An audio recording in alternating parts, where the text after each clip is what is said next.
चलिए देखिएगा, पहला क्वेश्चन क्या कह रहा है, आप लोग थोड़ा हेल्प करिएगा। कह रहे कि फोकस दूरी कितना है बाबू? 10 सेंटीमीटर के अवतल दर्पण द्वारा उत्पन्न आवर्धन धनात्मक होगा यदि वस्तु दूरी का मान, कहने का मतलब ये हुआ कि ये हमारा एक, मान के चलिए कि कोई अवतल दर्पण है, बउआ आवाज नहीं करना, ये कोई हमारा अवतल दर्पण है, इसमें हमारा फोकस दूरी दिया हुआ है। फोकस दूरी मतलब ये ना होता है जी, यहाँ से यहाँ का बीच का गैपिंग दिया हुआ है, मेरे को कितना 10 सेंटीमीटर दिया हुआ है। क्लियर? अब कह रहा है कि वस्तु कहाँ रखें। वस्तु दूरी मतलब यह ना हुआ कि वस्तु को कहाँ रखें ताकि हमारा आवर्धन m का मान जो है वो m का मान क्या हो, प्लस हो। तो बउआ ध्यान से देखना, आवर्धन का फार्मूला होता है v बटा u, v बटा एक और फार्मूला होता है h डैश बटा h। तो अगर इसका मान नेगेटिव, इसका मान नेगेटिव, नेगेटिव से नेगेटिव कटेगा तभी ना आएगा कथी, पॉजिटिव, क्योंकि चिन्ह योजना में हम जानते हैं एनेगा में जो मान होता है वो प्लस, सॉरी एनेगा में माइनस है, एनेगा में, कहने का मतलब 100% f का मान जो होगा एकरे बीच में होना चाहिए u का मान, सॉरी किसका मान, u का मान। अगर एकरा से अंदर गा में चल गया, करने का मेरे एने का में चल गया तो इसका मान हो जाएगा पॉजिटिव, एगो पॉजिटिव एगो नेगेटिव, तो कुल मिला के क्या आएगा, नेगेटिव आएगा। यानी कि हमको वस्तु को कहाँ रखना पड़ेगा सर? आइए ऑप्शन देखते हैं। 10 सेंटीमीटर से अधिक बिल्कुल नहीं, 20 सेंटीमीटर, 10 से जब अधिक नहीं रखेंगे तो 20 से अधिक कोई हालत से रखेंगे, तो कहाँ रखेंगे बउआ? 10 सेंटीमीटर से कम। दूसरा भी क्वेश्चन एकदम सेम हूबहू वही है, सही से देखिएगा। कह रहे कि फोकस से ध्रुव की ओर जाने पर, अभी भी हम उन्हीं जा रहे थे, यह हमारा फोकस, एनेगा में गए थे, एनेगा में गए थे तो क्या आया था, क्या आया था, धनात्मक। वही कह रहा है धनात्मक मतलब बढ़ना की घटना, धनात्मक मतलब बढ़ना की घटना। तो बउआ रे जब हम लोग एने से एनेगा में जाएंगे तो हमारा आवर्धन का मान में क्या होगा, बढ़ोतरी होगा, न कि घटोतरी होगा। क्लियर? चलिए और आगे देखते हैं क्या है, थोड़ा थोड़ा आप लोग भी हेल्प करिएगा, सारा क्वेश्चन हम ही बताएंगे तो गड़बड़ हो जाएगा। 5 नंबर कह रहा है जल विद्युत संयंत्र में किस ऊर्जा को विद्युत ऊर्जा में रूपांतरित किया जाता है? नाभिकीय, सौर, तापीय, स्थिति, जल्दी बताइए। स्थितिज ऊर्जा टरबाइन द्वारा हम लोग उपयोग करते हैं, राइट, याद है, बताए थे। पवन ऊर्जा संयंत्र एगो, जल विद्युत संयंत्र। चलिए अच्छा, इसमें ये भी पूछ सकता है कि पवन ऊर्जा में जो टरबाइन होता है उसका स्पीड कितना होना चाहिए, कम से कम 15 किलोमीटर पर। याद रखना, बिहार बोर्ड का एक पसंदीदा क्वेश्चन है बाबू, हो सकता है आ भी जाए। आइए कह रहा है कि तांबे के तार की एक आयताकार कुंडली किसी चुंबकीय क्षेत्र में घूर्णित गति कर रही है, तो इस कुंडली में प्रेरित विद्युत धारा की दिशा परिभ्रमण पश्चात परिवर्तन होगा। समझिएगा ध्यान से, कह रहा है कोई कुंडली है बाबू, क्या है, कोई कुंडली है, तो कह रहा है कि इसका जो विद्युत धारा का दिशा है कब बदलेगा। तो बउआ यहाँ से यहाँ जा रहा है तब तक तो ठीक है, और जैसी से ने जब रिवाइंड मारेगा तो धारा का दिशा बदल जाएगा। कहने का मतलब आधा चक्कर के बाद जो है धारा का दिशा क्या हो जाएगा, बदल जाएगा। तो इसका आंसर क्या हो जाएगा, आधा चक्कर। थोड़ा जल्दी जल्दी चल रहे हैं, कला समझ रहे ना जी?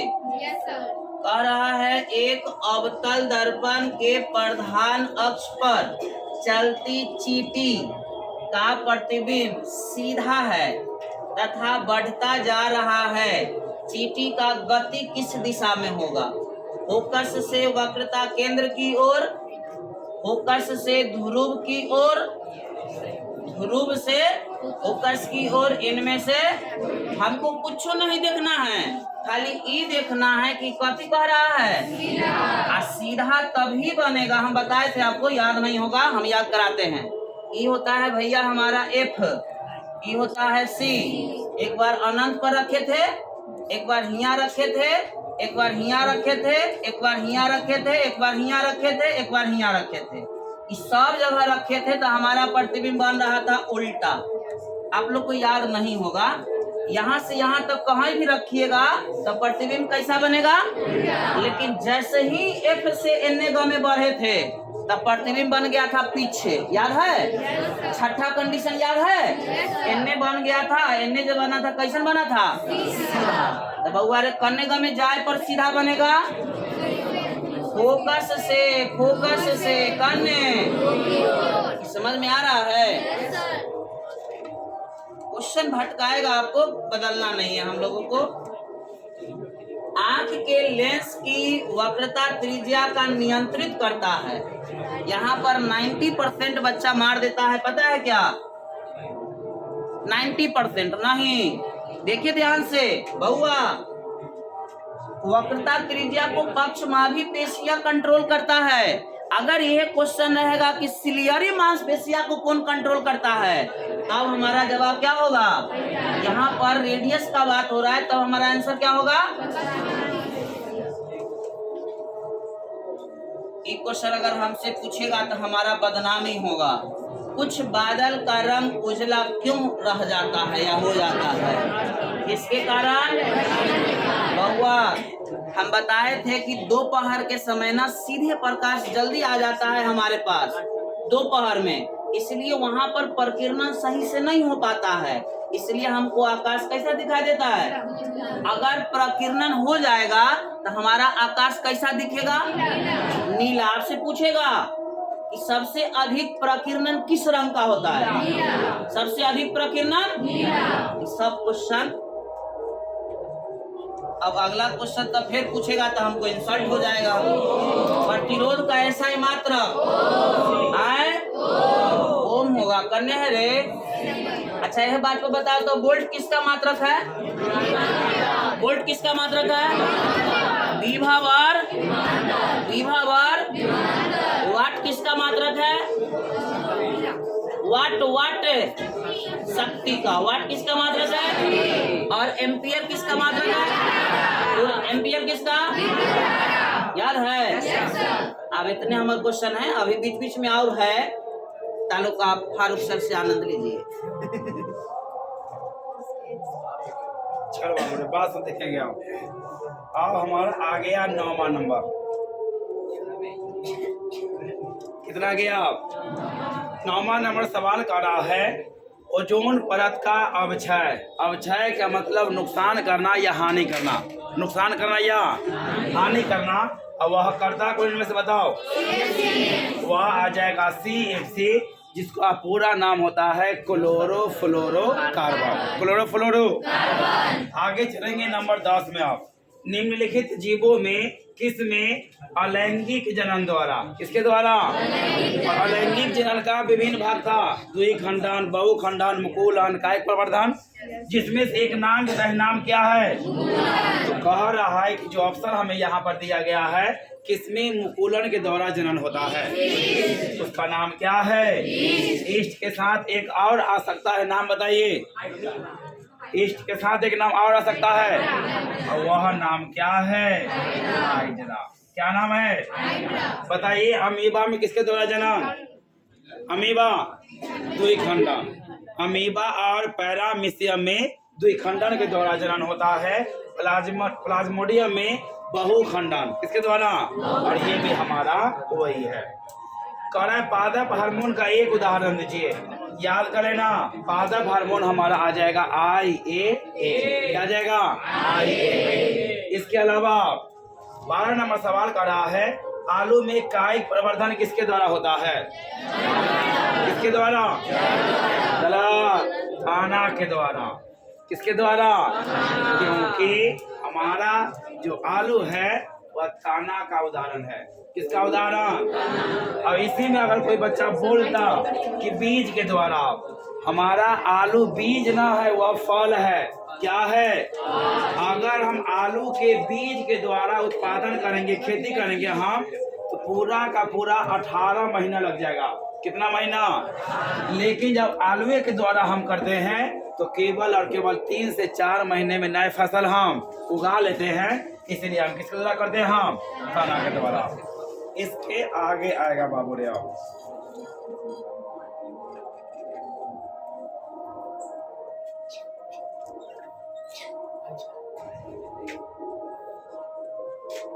चलो, नाम आ गया कि हाइड्रीला कहाँ पाया जाता है। हाइड्रीला मतलब हाइड्रोजन, हाइड्रीला मतलब, और ये पाया जाएगा कहाँ पर? जल के अंदर। किसके अंदर? एकमात्र ऐसा पौधा है जिसमें न तो जड़ होता है और न ही रंध्र होता है। रंध्र के द्वारा वायु से, वायुमंडल से पेड़ पौधे क्या करते हैं? श्वसन करते हैं। क्या करेगा? लेकिन ये रहता कहाँ पर है? इसको वायुमंडल से कोई मतलब ना तो जड़ है और ना ही रंध्र है। ये ध्यान रख लेना। एक स्वस्थ व्यक्ति का सिस्टोल पूछ रहा है। हमने कहा था एक होता है ए से दूसरा होता है।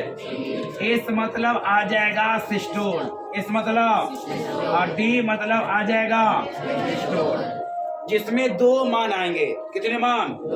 एक मान रहेगा 100 और दूसरा रहेगा ज्यादा में ज्यादा का मान और कम में कम का मान। यहाँ पर सिस्टोल है तो बताओ कौन होगा?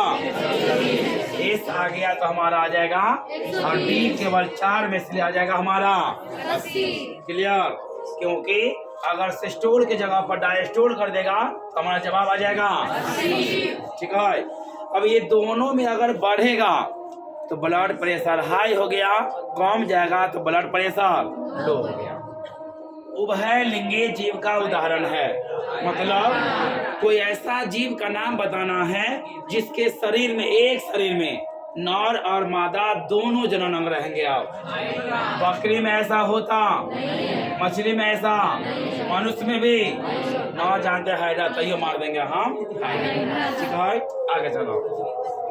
मछली में श्वसन इसके द्वारा, मुंह के द्वारा श्वसन किसी में भी, नाक द्वारा किसी में भी नहीं।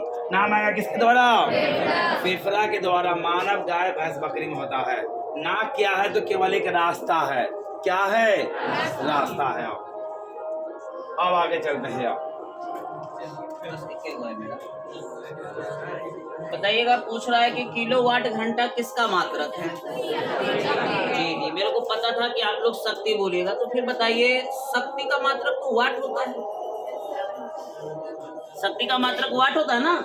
बताइए द्रव्यमान का मात्रक किलोग्राम, द्रव्यमान का मात्रक किलोग्राम, समय का मात्रक, ऊर्जा का मात्रक बउआ रे जूल भी होता है, और ऊर्जा का मात्रक किलोवाट घंटा भी होता है। प्यारे बच्चे ध्यान से समझिएगा, किलोवाट घंटा किसका मात्रक है? ऊर्जा का, ऊर्जा का। ऐसे ऊर्जा का ऐसा ही मात्रक पूछेगा तो ऊर्जा का ऐसे मात्रक क्या है? जूल। लेकिन ऊर्जा का व्यवसायिक मात्रक हमारा क्या हो गया? किलोवाट घंटा। जाइएगा ध्यान से, बिजली बिल और मतलब मीटर लगवाइएगा घर में, तो वहां आपसे पूछेगा कि कोई किलो का बिजली लेना है, 1 किलोवाट घंटा वाला कि 2 किलोवाट घंटा वाला, जिस हिसाब से आप यूज करते हैं उस हिसाब से। तो ये किलोवाट घंटा भी हमारा किसका मात्रक है? ऊर्जा का मात्रक। क्लियर? आगे मेरा क्वेश्चन नहीं है।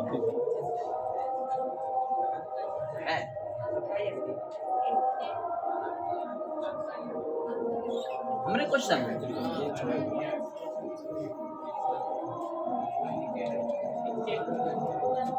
वो कह रहा है, क्या कह रहा है भैया? मानव आंख में प्रवेश करने वाले प्रकाश की मात्रा को नियंत्रित करता है। मैं आपको बताया था कि जब अचानक आप कभी धूपा घर में एसी में बैठे हुए हैं, एसी से जब बाहर निकलेगा तो आपके लगेगा कि पूरा अंधेरा हो गया। कारण जानते हैं? पुतली जो है ना, आपको रोशनी अंदर जाने ही नहीं देगा, तुरंत वो क्या कर लेता है? बंद कर देता है। यानी कि लाइट का, प्रकाश का जो आने जाने का रास्ता को क्लोज कर देना या खोल देना, ये सब किसका कार्य है? पुतली का कार्य है बच्चे। तो इसका राइट आंसर क्या हो जाएगा?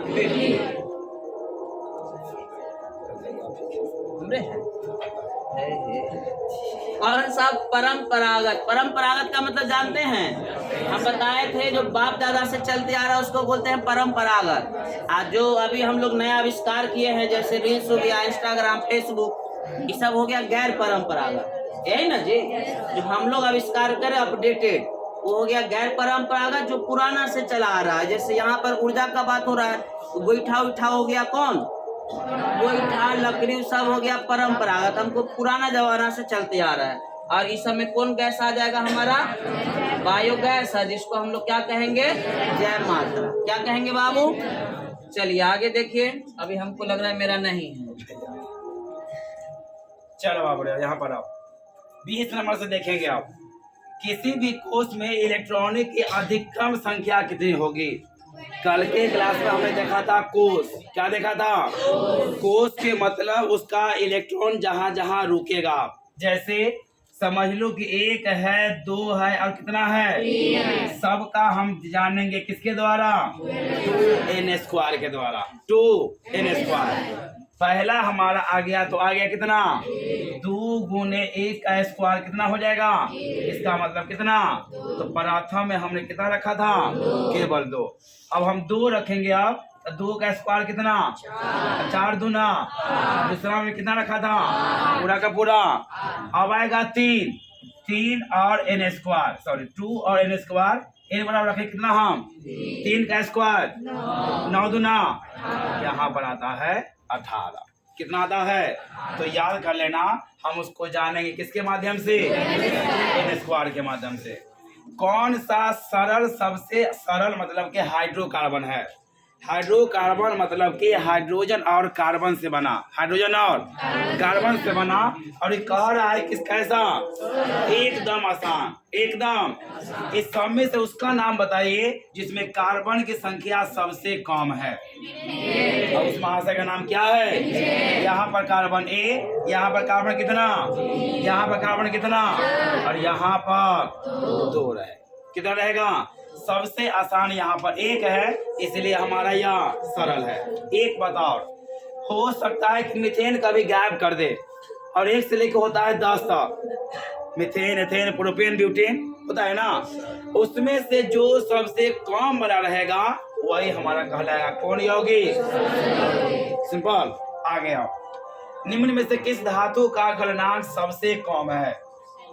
सबसे कम उसका होगा जिसके बाहरी सेल में सबसे कम इलेक्ट्रॉन, जिसके बाहरी सेल में सबसे जानेंगे हम। सोडियम के बाहर में केवल, कॉपर में हो जाएगा बहुत सारा, आयरन में हो जाएगा बहुत सारा, एल्युमिनियम में कितना?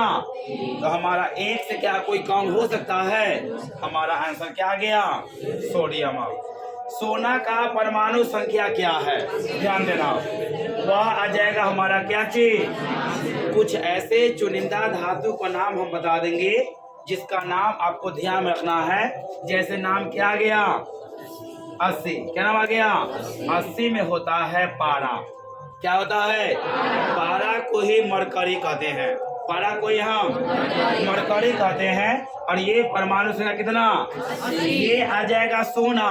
क्या आ जाएगा? और सोना का संकेत होता है, और चांदी का परमाणु संख्या रहेगा 47। जो रहेगा हाइलाइटेड धातु या कोई तत्व, उसका ये पूछता है। और जनरली 1 से लेकर 30 तक आपको याद रहना चाहिए। इसके आगे चलेंगे। अब नाम आएगा कौन? लवण है। इनमें से कौन? इसका नाम बताओ पूरा। HCl का पूरा नाम बताएंगे? हाइड्रोक्लोरिक। नामे से पता चल रहा है कि ये क्या है। इसका मतलब ये लवण। देखो अंतिम में क्या है, यहाँ भी क्या है? पढ़ा होगा केमिस्ट्री के चैप्टर नंबर 2 में। कहता है आर्हेनियस के अनुसार क्षार वह पदार्थ है जो जल में घुल करके हाइड्रा ऑक्साइड आयन देता है। हाइड्रोक्साइड ते दोनों के दोनों हो गया क्षार, तीनों खत्म हो गया, बच गया हमारा कौन? वह हमारा लवण है। क्या है? हमारा लवण है। इसके अगर हम आगे चले आओ,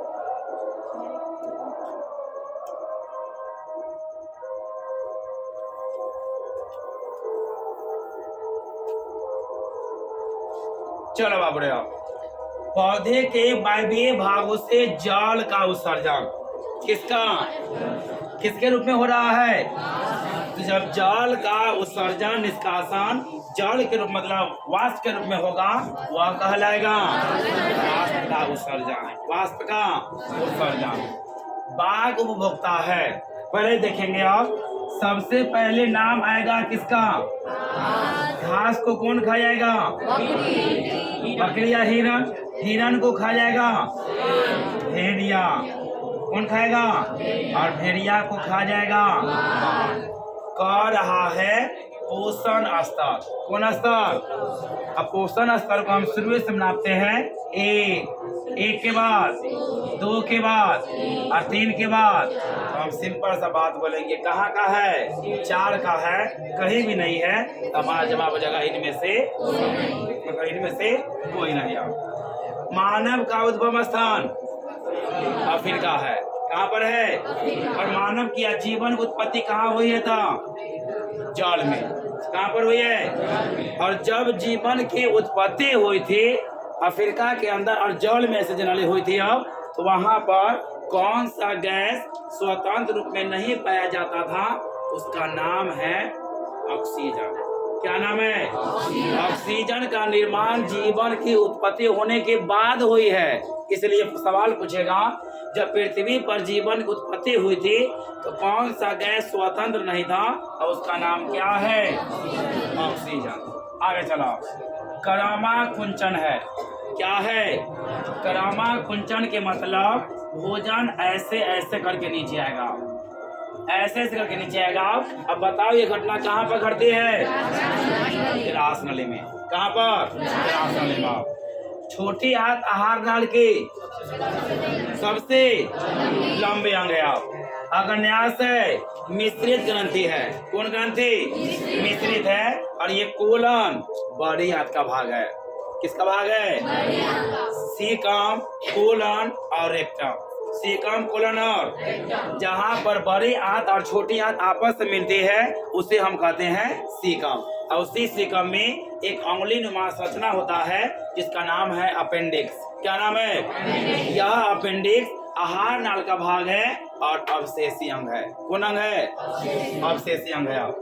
खुला परिवहन कहाँ पाया जाता है? अब वह रहेगा तितली के अंदर। किसके अंदर? खुला परिवहन का मतलब होता है इसके अंदर में धमनी सिरा नहीं है। धमनी सिरा नहीं है। आगे चलेंगे आप। रक्त में ऑक्सीजन का वाहक मतलब हमारे ब्लड का ऐसा कौन सा भाग है जो ऑक्सीजन का इधर से उधर करता है या परिवहन करता है? बताओ उसका नाम। हमारे रक्त में वसा का कोई काम, हार्मोन का कोई काम, कार्बोहाइड्रेट का, वह आएगा कौन? क्योंकि ये तीनों के तीनों हमारे ब्लड का भाग नहीं है। अब ब्लड का भाग कौन है? हीमोग्लोबिन के कारण क्या होता है? हीमोग्लोबिन के कारण क्या होता है? क्या मूत्र का रंग पीला होता है? गलत। पेड़ पौधे का रंग हरा होता है? गलत। बल्कि रक्त का रंग लाल। किसके कारण? मानव में ऑटोसोम कितना होता है? मानव में पूरा गुणसूत्र कितना? इसमें से युग्मक में हम आ जाएंगे तो आ जाएगा 23। लेकिन ये होता है कै प्रकार के? एक होता है ऑटोसोम, दूसरा होता है हेटेरोसोम। ऑटोसोम और वह रहेगा कै जोड़ा? 22 जोड़ा। क्योंकि पूरा गुणसूत्र नहीं, किसके बारे में पूछ रहा है? ऑटोसोम रहेगा तो कितना जोड़ा? 22 जोड़ा हो जाएगा। प्रकाश संश्लेषण के लिए कौन सा रंग सबसे ज्यादा जरूरी है? अब वह रहेगा हमारा लाल जरूरी है। क्या रहेगा हमारा? लाल जरूरी है। अगले सवाल का आंसर करो आप। आवर्त सारणी के किसी समूह में सभी तत्वों की संयोजकता, समूह की बात कर रहा है। क्या कर रहा है? समूह की बात कर रहा है आप, जो कि क्या रहेगा? एकदम समान रहेगा। क्या रहेगा? वर्ग 1 में जितना भी तत्व है सबका अगर इलेक्ट्रॉनिक विन्यास निकालेंगे सबके लास्ट में कितना आएगा? जैसे 2 का चेक कर लो आप। ना था, यहाँ पर था Be और यहाँ पर था Mg और था यहाँ पर क्या? अगर इलेक्ट्रॉनिक विन्यास निकालिएगा तो हाइड्रोजन के बाहर में कितना? लिथियम का परमाणु संख्या 2 और कितना? सोडियम का कितना? 2 8 और कितना, यहाँ भी 1, यहाँ भी 1 और यहाँ भी, और वह कहलाएगा क्या रहेगा। दूसरा चेक कर लेते हैं, बेरिलियम का परमाणु संख्या, मैग्नीशियम का, कैल्शियम का, इसका देखेंगे तो 2 और कितना, इसका देखेंगे 2 8 और कितना, इसका देखेंगे आप 2 8 8 और कितना, यहाँ भी 2, यहाँ भी 2, यहाँ भी, इसका मतलब क्या रहेगा, समान रहेगा। सिंपल, आगे बढ़ाओ। निम्न में से कौन शराब के रूप में पाया जाता है, मतलब शराब के अंदर क्या होता है। जनरली देखो पढ़ के, एथेनॉल को हम इथाइल अल्कोहल भी कहते हैं।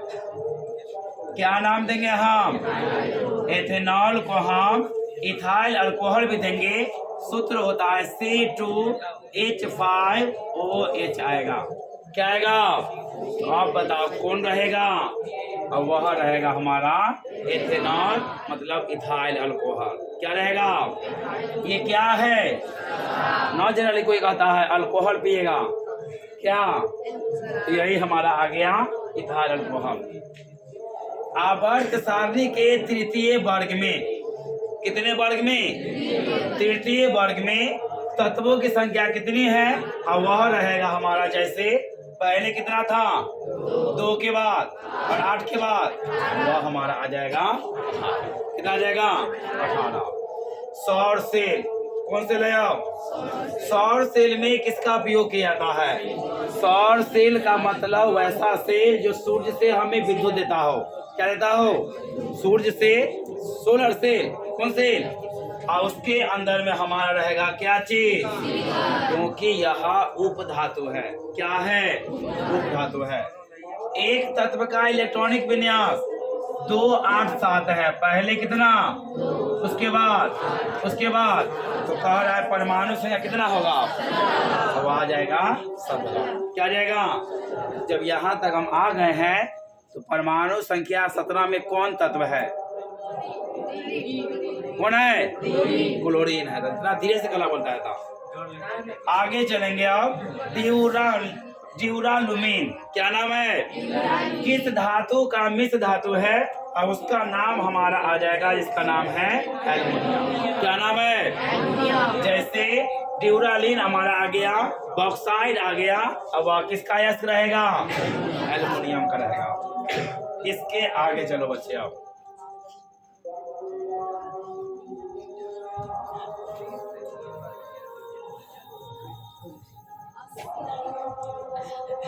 सोडियम हमारा आ गया, नाम क्या है इसका, सोडियम फॉस्फेट का अनुसूत्र रहेगा, यह रहेगा हमारा क्या, Na3PO4, Na3PO4। दूसरा में आप, वृक्क का मतलब किडनी का, वृक्क मतलब, तो किडनी का संरचनात्मक एवं नाम बताइए, और उसका नाम क्या है, ऐसी नेफ्रॉन का ये दोनों भाग है, ग्लोमेरुलस अल्बुमिन सैंपल।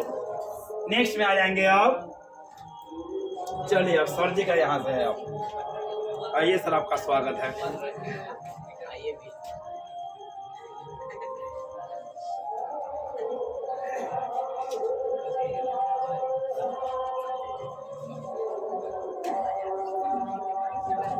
ये वाला है, 41 नंबर।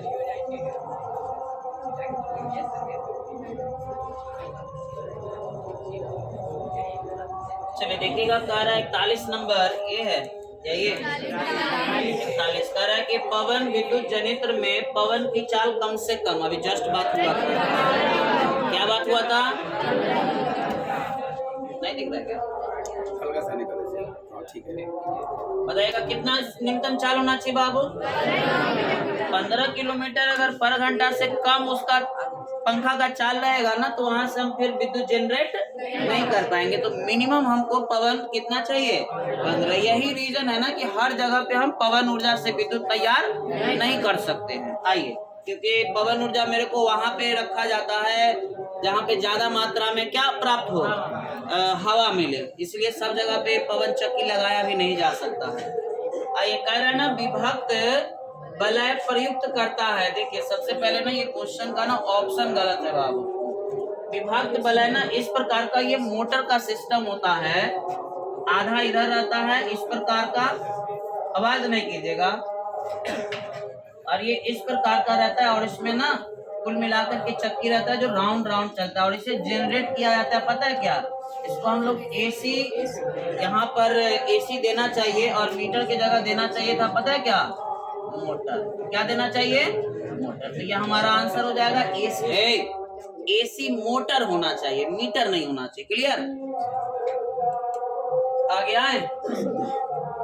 43 कह रहा है क्वेश्चन कि धात्विक चालक पदार्थ के अंदर किस कण गति करता है। हम लोग जानते हैं कि आवेश में प्रवाह की दर को धारा कहते हैं, लेकिन प्रवाह कौन होता है, इलेक्ट्रॉन प्रोटॉन न्यूट्रॉन, कौन फ्लो करता है। समझदार हो गया तुम लोग, क्या होगा इसका आंसर बाबू, आगे आइए।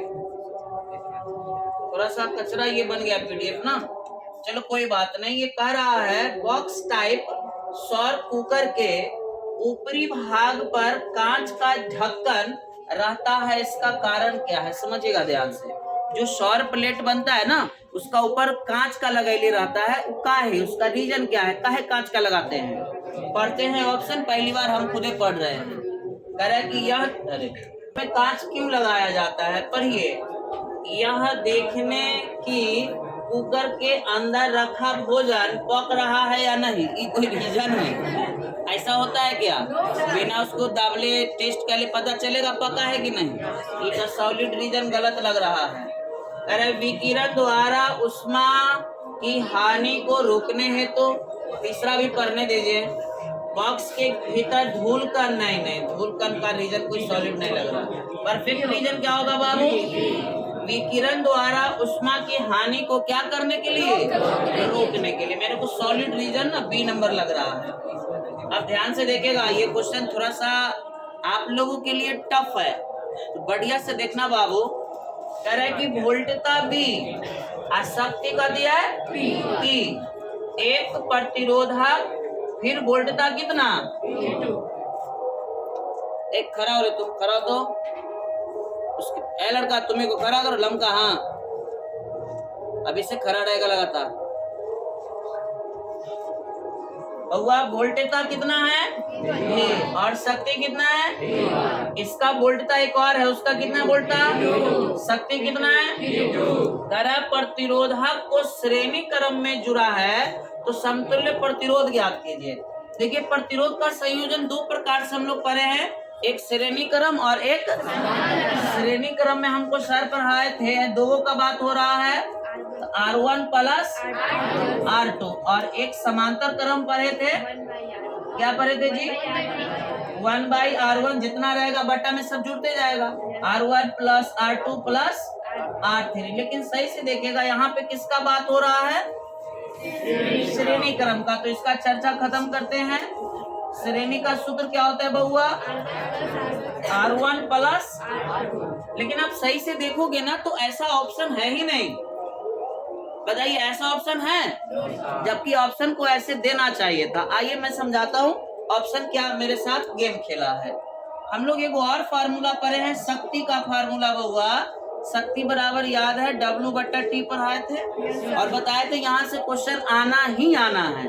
उसके बाद हम बताए थे इसका कई फार्मूला, W का फार्मूला बताया था हमने I²R/T, T से T खत्म, T का फार्मूला मेरा क्या आया था, I² इंटू, अगर हम ओम का नियम पढ़ेंगे तो ओम का नियम क्या होता है, V बराबर I इंटू, अगर हम यहाँ से R का वैल्यू निकालेंगे तो क्या हो जाएगा बोलो तो, V बटा, मतलब I की जगह हम लोग क्या लिख सकते हैं, I की जगह क्या लिख सकते हैं, V बटा R। ध्यान से देखिएगा, V² बटा R², बहुआ रे, एगो R से एगो R, R को यहाँ ले लीजिए, इधर क्या बचेगा पहले बताइए, V² बटा, ध्यान से देखिएगा, अब आप लोग ऑप्शन खुद बताइएगा। तो यहाँ से R बराबर हो गया V² बटा T, अगर हम यहाँ 1 करेंगे तो यहाँ भी हमको क्या करना पड़ेगा 1, और यहाँ भी क्या करना पड़ेगा 1। अगर हम यहाँ 2 करते हैं बाबू रे, तो यहाँ क्या करना पड़ेगा, v² वैसी रहेगा, यहाँ 2 कर देंगे, यहाँ कति हो जाएगा P2। अब देखिए ऑप्शन v² बट्टा P1 दिख रहा है, v² बट्टा P2 क्या यहाँ 2 हो जाएगा, 2 हो जाएगा। समझ रहे हैं? ये थोड़ा सा टफ क्वेश्चन था, तो इस सब क्वेश्चन को ध्यान में नहीं लेना है, सीधे छोड़ करके निकल जाना है। इस समय समय बर्बाद करेंगे। अच्छा क्वेश्चन, या यहाँ से देखो, जैसे ही क्वेश्चन थोड़ा सा टफ पूछेगा ना, तुम अपने आप को अनकंफर्ट फील करोगे, उसके बाद सॉलिड क्वेश्चन भी गलत कर दोगे। तो इस सब चीज से बचना, जो लग जाए कि नहीं हमारे पल्ले पर रहा है, छोड़ के निकल जाना है, क्योंकि 80 में से आपको 40 बनाना है। तो इस सब क्वेश्चन को छोड़ देना है, मैं बता दिया हूँ, नेगेटिव ना सोचो इसलिए। यहाँ देखिएगा, कह रहा है कि घरेलू परिपथ में प्रत्यावर्ती धारा, घरेलू परिपथ बोले या कोई परिपथ बोले, आपसे बोल देगा कि भारत का प्रत्यावर्ती धारा का आवृत्ति कितना होता है, भैया भारत का होता है कितना, और भारत से जो कम डेवलप देश है उसका इससे भी कम होता है। अमेरिका का फ्रीक्वेंसी हमसे ज्यादा है। चलिए आगे आ जाते हैं। क्या कह रहा है जी, कह रहा है कि निम्नलिखित में किसका आवर्तनांक सबसे कम, हम पढ़ाए थे सबसे अधिक किसका, हीरा। हीरा का कितना होता है 2.14,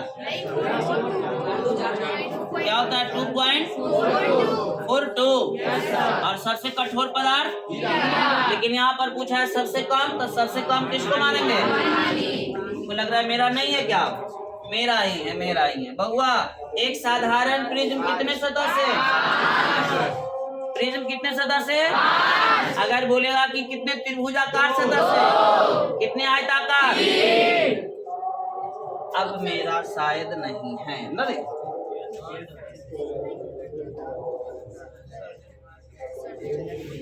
हो जाएगा, क्या बज गया, 2 बज गया, हो जाएगा, खड़ा रहिएगा आप चुहार। कह रहा है ब्रेक, क्या चीज, ब्रेक को हम इंग्लिश में क्या बोलेंगे, हम ब्रेक को बोलेंगे किडनी, क्या बोलेंगे हम। आप बताइए कि किडनी इनमें से कौन से काम में हमें हेल्प करता है, क्या चीज, वह रहेगा उत्सर्जन, क्या रहेगा, श्वसन में आएगा फेफड़ा, क्या आएगा, मानव के लिए फेफड़ा, मछली के लिए गिल्स या गलफारा, और कीड़ा मकोड़ा के लिए ट्रैकिया या श्वास नली रहेगा।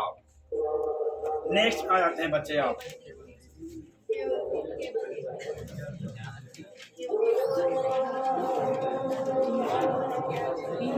प्रकाश संश्लेषण कब होता है, केवल और केवल रात में प्रकाश संश्लेषण, ये गुरुजन बताओ क्यों नहीं होगा, क्योंकि प्रकाश संश्लेषण करने 4 घटक चाहिए, कार्बन डाइऑक्साइड, जल, क्लोरोफिल, अशुद्धता, और रात में सूरज दादा दिखाई,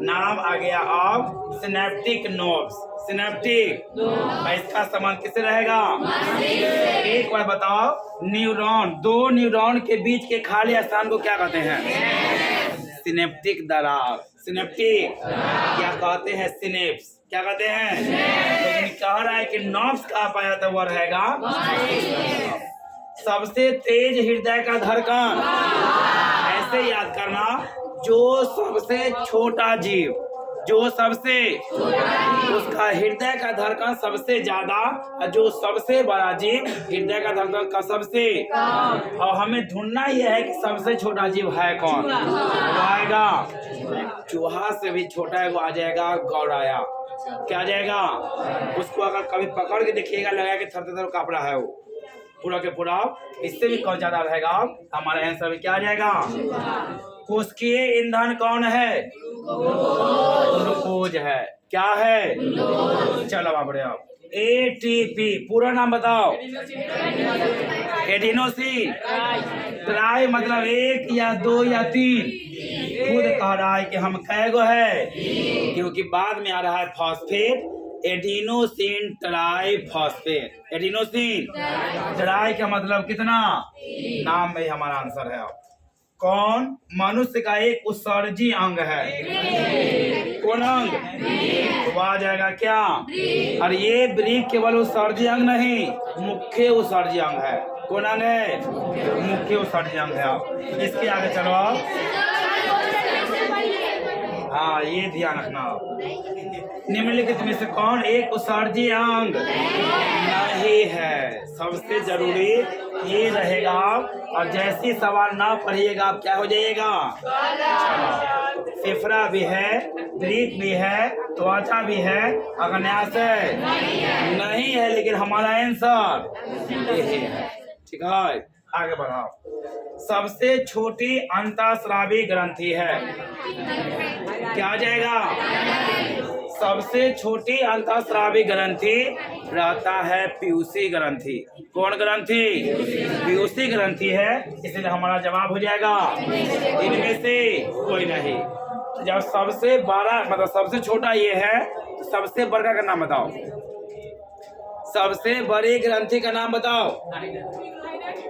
लीवर। हमने अंत या बाह्य नहीं पूछा है, केवल लीवर के बारे मतलब केवल ग्रंथि के बारे में पूछा है। अब वह रहेगा हमारा लीवर या यकृत। पूरा के पूरा कितना वजन? 1.5 किलोग्राम। कितना? और पीयूषी ग्रंथि का आकार एक मटर के समान होता है। किसके समान? एक मटर के समान। नेक्स्ट में आएंगे बच्चे। अब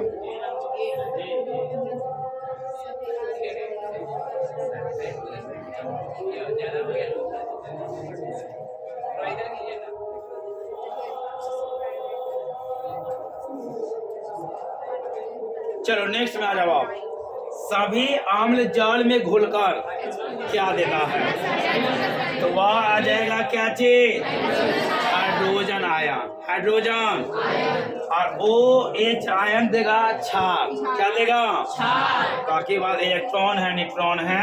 इलेक्ट्रॉन पर रहेगा ऋण आवेश और न्यूट्रॉन पर सिल्वर आयोडाइड। सिल्वर आयोडाइड का रंग कैसा होता है? वह रहेगा पीला रहेगा। कैसा रहेगा? पीला रहेगा। दुनिया का सबसे कठोर पदार्थ वह रहेगा हीरा आ जाएगा। क्या आ जाएगा? अभी हाँ ठीक है। अभी हमने बताया था कि चांदी होता है, सोना होता है, हीरा होता है, सब होता है। अब सबका परमाणु संख्या और सबका संकेत बताओ। सबसे पहले आ गया हमारा चांदी का संकेत Ag आएगा। क्या आ जाएगा? परमाणु संख्या। सोना का बताओ, ये कितना आ जाएगा हमारा? हीरा केवल अपरूप है। परमाणु मतलब अवस्था में इसका कोई जगह, तो कोई जगह ना है तो इसका कोई संकेत। अब आ गया क्या चीज? लोहा। कितना? कितना? 26 संकेत। ठीक है। कौन यौगिकों में दुर्बल अम्ल है?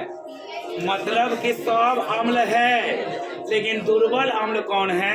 इतना बात याद कर लेना। सबसे प्रबल अम्ल प्रबल और दुर्बल कौन रहेगा? इसका नाम है एसिटिक अम्ल। क्या नाम है? इसका नाम बताओ। सल्फ्यूरिक अम्ल। इसका नाम नाइट्रिक अम्ल। क्या नाम आएगा? नाइट्रिक अम्ल। 61 में आ जाओ। कार्बन के कितने अपरूप है? एक होता आ गया हीरा, दूसरा ग्रेफाइट। क्या नाम आ गया? अधातु विद्युत का कुचालक होता है। अधातु विद्युत का, जबकि धातु विद्युत का। लेकिन एकमात्र ऐसा अधातु जिसका नाम है ग्रेफाइट। क्या नाम है? जो विद्युत का सुचालक करता है। नेक्स्ट आ जाओ। जिंक ब्लेड किस धातु का अयस्क है? नाम में छुपा हुआ है क्या? जिंक का परमाणु संख्या 20 है। कितना है?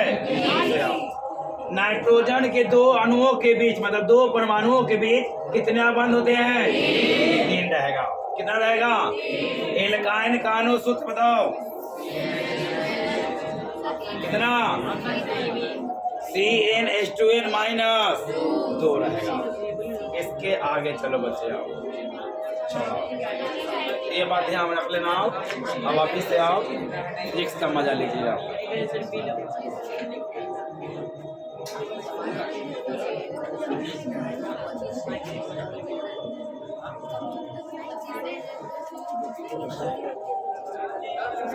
हो जाएगा हमारे जैसा। कितना नंबर है बाबू? 65। बोलते जाइए जल्दी जल्दी। आज के परावर्तन के कितने नियम? अच्छा 65 भी है। हेलो हेलो, नीचे आओ ना जी। बोलिए, सामान्य नेत्र के लिए दूर बिंदु निकट यो है।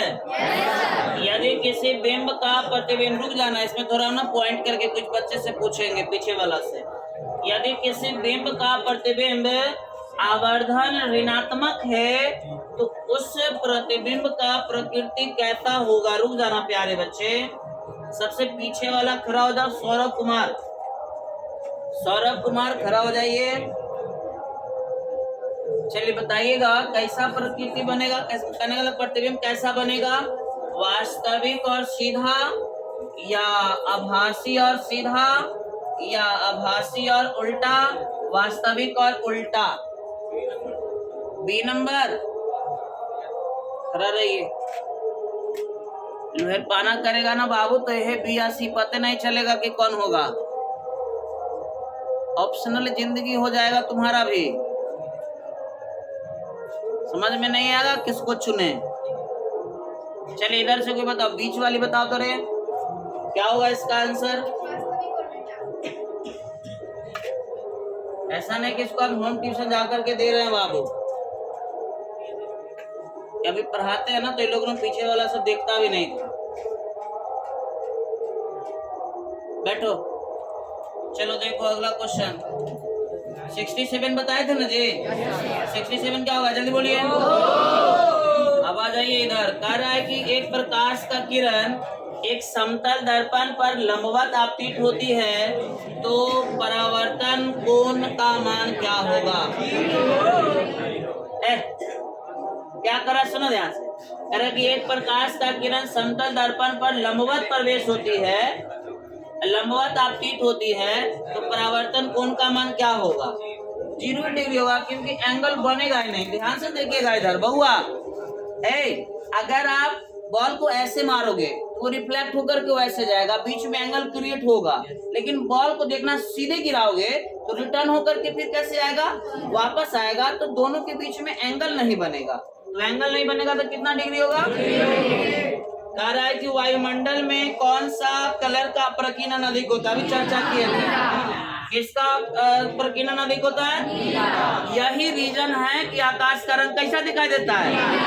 नीला दिखाई देता है। ये क्वेश्चन हमको भटकाने का प्रयास किया है, भटकेंगे नहीं। आभासी का अभिसारी का मतलब क्या दे?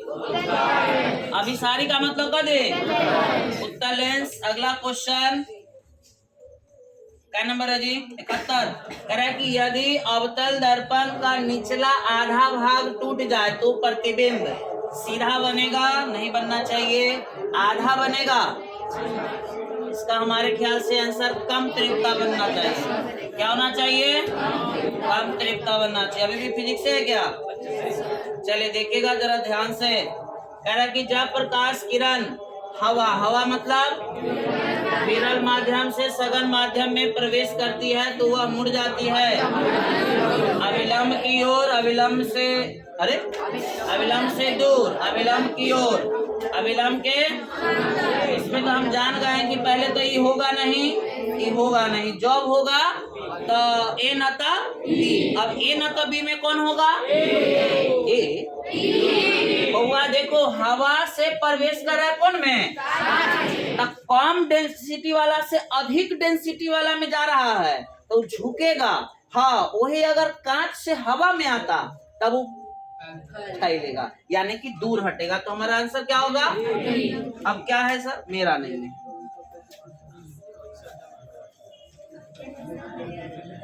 काय वो है टोटल अब बच्चा हो गया चल अब नाम आ गया ऑक्जेलिक अम्ल। क्या नाम आ गया? इसमें इमली में टार्टरिक अम्ल, इमली में, संतरा में सिट्रिक या साइट्रिक, सिट्रिक या साइट्रिक। एक नाम आएगा सिरका, सिरका में एसिटिक अम्ल रहेगा। कौन अम्ल? एसिटिक अम्ल रहेगा। प्रोपेन है, क्या नाम आ गया? इसका फॉर्मूला भी दे रखा है 1, 2 और कितना? प्रोपेन है मतलब सब जगह एकल बंधन, सब जगह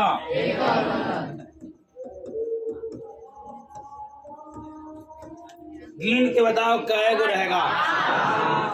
यहाँ पर आ गया 1, 2, 3, 4, 5, 6, 7, 8, 9 और कितना? हमारा आंसर आ जाएगा 10। कितने करने का सिखाए थे ना? ये आ जाएगा आपका। चलो अब इसके आगे चलते हैं, आगे चलते हैं। चलो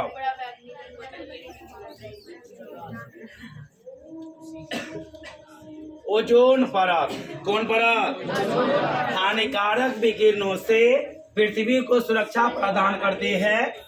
हानिकारक विकिरणों सुरक्षा का मतलब बनाएगा क्या चीज? परावैज्ञानिक किरण। यू भी ले कभी कभी लिख देगा, क्या लिख देगा? अल्ट्रा वायलेट रे। कौन सा अधातु, कौन सा? कमरे के तापक हमने कहा था जब रहेगा क्या चीज? जब रहेगा तो दोनों में देखना, धातु में क्या लीटर, अधातु में कितना? तो 2 में 2 आ जाएगा, 3 में। जब धातु आ जाए तो नाम रहेगा, और जब अधातु आ जाए तो अभी हमारा जवाब क्या होगा? उस महाशय का नाम है ब्रोमीन। का संकेत बताओ। Br कितना में रहेगा? और 12 का हमने बताया है Hg 80, Hg 80 रहेगा। निम्नांकित में से कौन उप धातु है? वह रहेगा हमारा आर्सेनिक, आर्सेनिक। क्या रहेगा? एक 12 जटिल यौगिक आपस में अभिक्रिया करके 2 नए यौगिक का निर्माण करते हैं, उस प्रक्रिया का नाम? वियोजन। का दूसरा नाम? वियोजन का अपघटन। क्या नाम रहेगा? वियोजन का ही दूसरा नाम क्या है? अपघटन है। वियोजन बहुत कम देता है और अपघटन सबसे, लेकिन यहाँ पर इसी को दे दिया। ठीक है, आगे बढ़ते हैं। आप कौन समीकरण संतुलित है? संतुलित में जानते हैं अभिकारक और प्रतिफल। अभिकारक और दोनों तरफ परमाणु संख्या क्या होना चाहिए? चलिए देखते हैं। आप यहाँ पर Mg 1 तो यहाँ भी 1, लेकिन यहाँ पे कितना? यहाँ पर केवल, हमारा जवाब नहीं होगा। Cl कै गो है? यहाँ पर ये भी नहीं होगा। यहाँ पर अब देखते हैं, अब हम H2SO4 Zn यहाँ पर कै गो है? लेकिन यहाँ पर ये भी नहीं होगा, हमारा जवाब होगा तुरंत देख लेना है। ठीक है, आगे चलते हैं। निम्न में से किसके द्वारा औद्योगिक क्षेत्र में अम्ल वर्षा होती है? 2 रीजन रहेगा, SO2 और NO2। ये दोनों के कारण अम्ल वर्षा होती है। अगर दोनों रहेगा तो हम दोनों मारेंगे, अगर दोनों रहेगा ऑप्शन में तो हम दोनों मारेंगे। लेकिन देखिए आप, क्लोरोफ्लोरोकार्बन के द्वारा, ओजोन के द्वारा, कार्बन डाइऑक्साइड के द्वारा केवल एक है, तो हमारा रहेगा सल्फर डाइऑक्साइड। सिंपल, कितना हमको देख लेना है। चलो खत्म हो गया। अपना जा करके घर पर देखना। ठीक है, इसके आगे कहानी हम लोग अगला वीडियो में देखेंगे, अगले क्लास में।